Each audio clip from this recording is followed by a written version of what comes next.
There now follows an election broadcast on behalf of the Labour Party.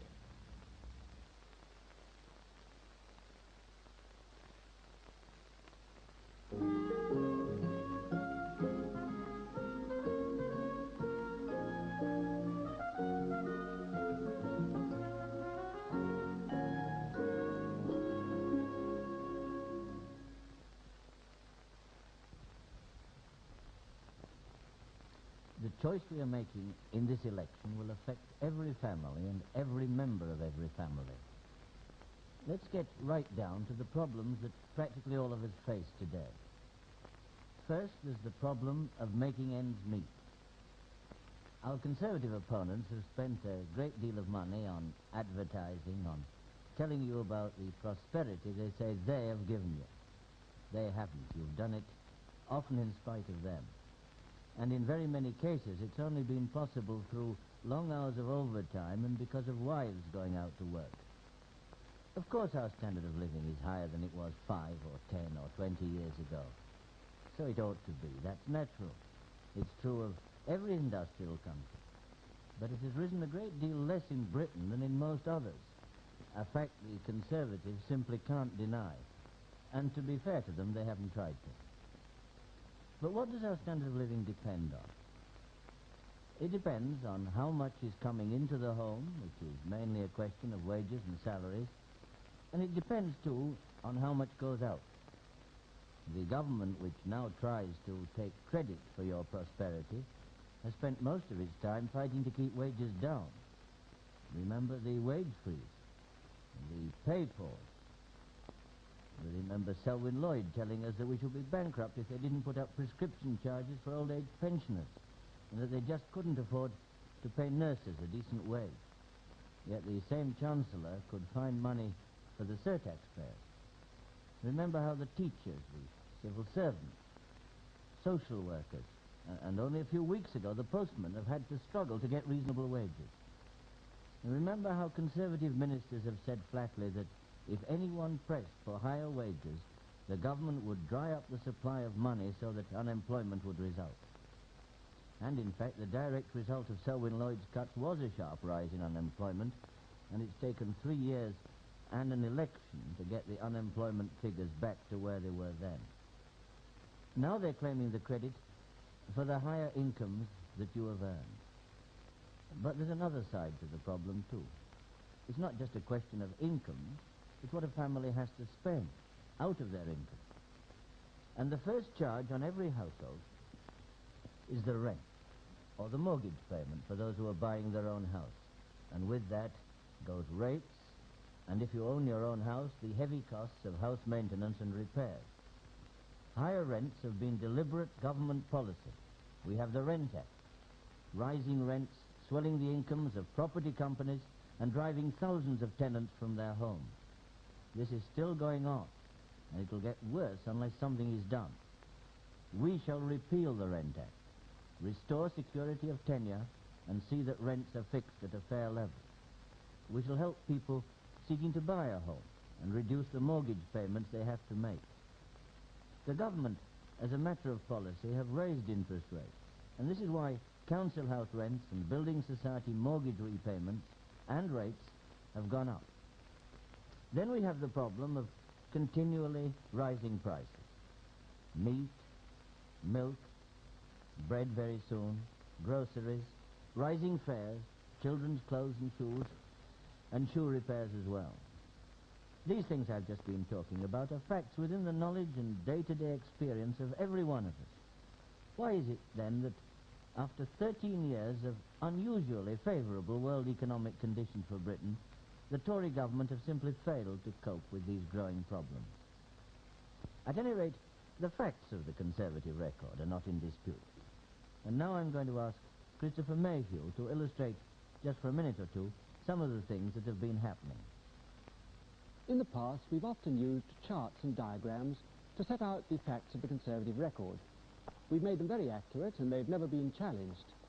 And now we're glad to see non-Labour newspapers doing the same and reinforcing many of the points we've been making ourselves. The Guardian has just published a chart comparing the rise in living standards of different countries over the last 10 years. That's Britain there, a rise of 25% a quarter. Look how much less that is than other quite representative countries like the Netherlands, Sweden, a wealthy country, France, Italy, Germany, and Japan. Looking at this chart, it seems absurd that the Conservatives should be making the rise in our standard of living one of their main election issues at the present time. The Guardian, of course, only showed a few countries, but unfortunately, if we compare ourselves with other, larger groups of countries, the results are equally disappointing.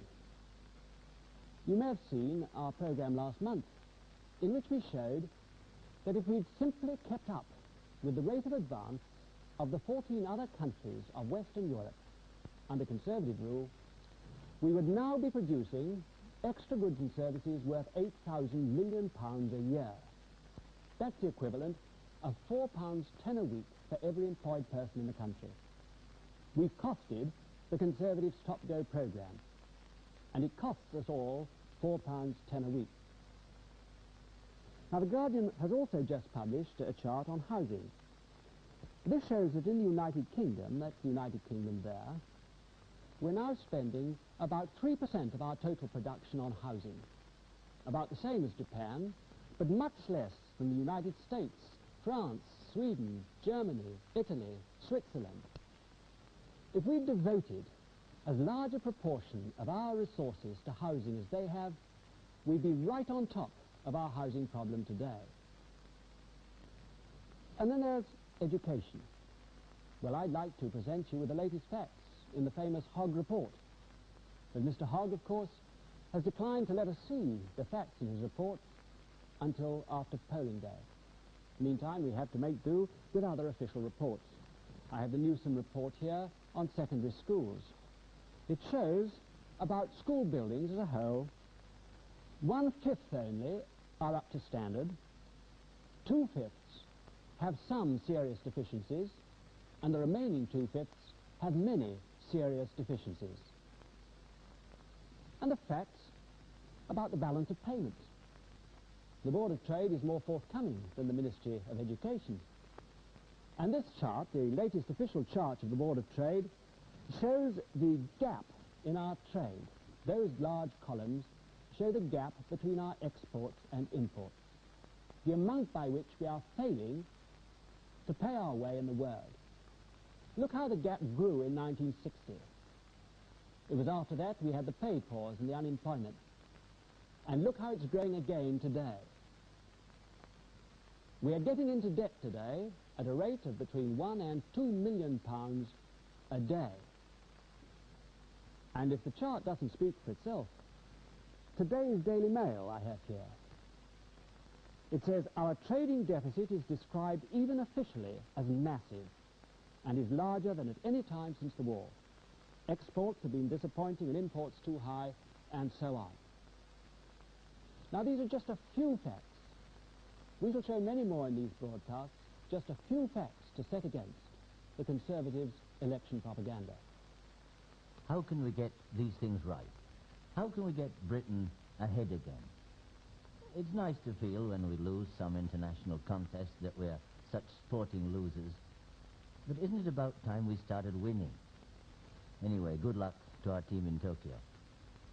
But in the International Economic League, aren't we getting a bit sick of being told it can't be done? How is it going to be paid for, the Conservatives ask? For a start, we might well ask them that question. For after 12 years in office, they suddenly, last winter, rushed out a whole series of promises on all those issues which for years have been saying the nation couldn't afford. You know, I think the Conservatives have done a very valuable service in this election, in admitting frankly that their programs cannot be fulfilled unless we get a steady 4% increase in production. That's all very well. But what they don't tell you is that this 4% is nearly double the rate they actually achieved during the last 13 years. Judged on their record, the Tories' modernization plan is a phony. It can't be achieved without the steady expansion which just has not happened under 3 successive Tory governments. Why, even the election boom is petering out after only a few months. And the prosperity they're talking about, they're getting on the slate, borrowing abroad. If they were allowed to go on like this, the country would soon be in pawn with all that means. All the experts agree on this, as you saw in Christopher Mayhew's talk a minute ago. So I must warn you, whoever wins this election is going to be faced with very grave economic difficulties right away. Of course, a government determined to master the crisis could cope with it. But I must tell you, in order to pay for the houses, the schools, the pensions, to improve living standards, we've got to have a steadily expanding economy. And this Tory stop-go-stop is not the way to do it. There's much more to do than raising the money. It's a question of physical resources and how we use them. Take housing. Like everything else, it means planning, it means drive, and that's what we haven't had.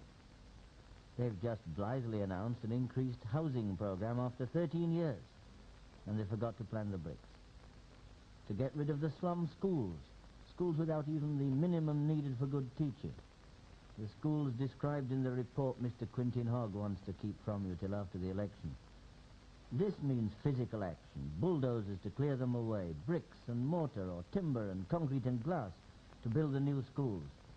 That's why I keep emphasizing the production that they've failed to achieve. So here we have it. Planning, work, priorities. There's nothing mysterious about it. The problem is, how do we, as a national family, allocate our housekeeping budget in such a way as to see that individual families are getting the best out of life? I was talking about housing just now. We can only solve this problem if we set aside more of our resources to this job than we've been doing, if we make it a number one priority, instead of letting it trail behind less essential, but of course much more profitable projects, such as building luxury office blocks as a nice money-making speculation. And then social security. It's not the government, any government, Labour or Tory, which provides pensions. The British people, as a family, has to make provision for those who are in need, to look after the older members, giving them a chance, as of right, not as a charity, not as a donation, to live in their retirement, in dignity and comfort, the widows, the sick, the disabled. If a family's income rises, it doesn't spend it all. It makes provision for the future by taking out insurance policies. It provides more generously for the father or mother living in retirement. And this is what we're going to do as a nation. We've said clearly how we're going to do it, and in our future election broadcast, my colleagues will be coming along to show exactly what we propose to do and how we're going to do it. It's just a matter of common sense and of common humanity, deciding which things are important, which things must be done first. But it does mean having a government which isn't afraid to take decisions, a government which won't sit back and let the money makers, the takeover bidders, the tycoons, shape our future. A government which is concerned with the national interest, the interest of mothers and fathers and individual families. Government of the people, yes, but we believe in bringing in all the people, not just a privileged few. It's a tremendously exciting time to be living in. The scientific revolution is now making it possible, for the first time in world history, to provide all the people with the high living standards, the economic security, the cultural values, which in the past have been enjoyed by only a small, wealthy minority. And as we look further ahead, it means giving all our children the fullest chance to develop the talents that are in them, to get ahead, to have a fair chance of getting to the top. Because it's our children's future that lies at the heart of this election. They have no vote, and it's of them that we have to think when we go to the polls on October the 15th.